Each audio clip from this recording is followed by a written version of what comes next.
these drunk kids are animals. Like, you can't just be like, all right, guys, we're gonna get out of here now. Like, I mean, I'm sure some of it was like a bit over the top, but I bet some of it was so deserved. Like,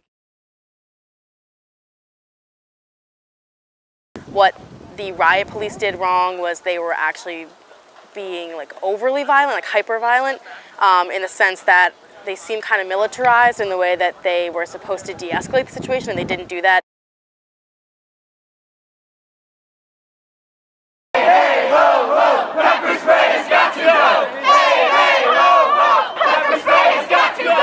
Police officers do not have the right to assault students. Police officers do not have the right to enter students' homes and arrest them in their own property. Police officers do not have the right to handcuff students and not read them their Miranda rights. But more importantly, police officers do not have the right to intimidate and threaten the people that they should be protecting.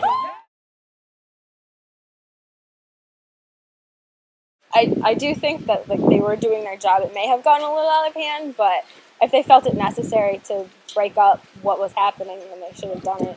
The police definitely went too far. Absolutely. I think the cops were definitely necessary. Like, you can't, those kids aren't going to get tired out. It's going to get worse from there. There's been, debate on if they use excessive force.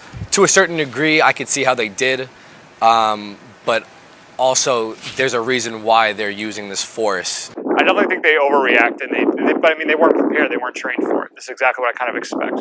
There was a lot of things between the students and the police that I just didn't like, whether it was violence on the police side or the student body side. And I think that we all need to come together as a student body and kind of talk to our administration and figure out ways that in the future we won't have to have all this violence occurring at events like this.